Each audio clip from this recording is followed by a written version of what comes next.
and I was 21 when I had neuroplastic symptoms. And, life is different at age 21 than it is at 41 or at 61. And so when I heard this exciting new information from Dr. Sarno and heard him present it and heard the logic of it, it was just like I was able to kind of go for it and get into it and improve very rapidly.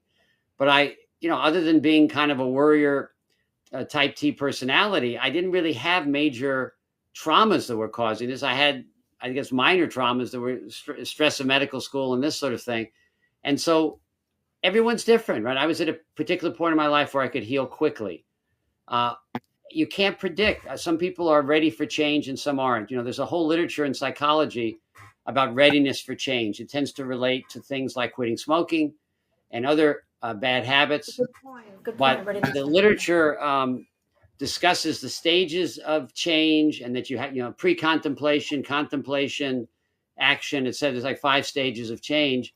But the same thing applies to this work, which is not everybody's going to be in the same stage when they first are exposed to this. So we have to be a little bit patient with that as practitioners and as patients with symptoms, which is do the work, be persistent, change things when you need to, try different approaches, try different meetings with people, and coming to the session may be therapeutic for some people.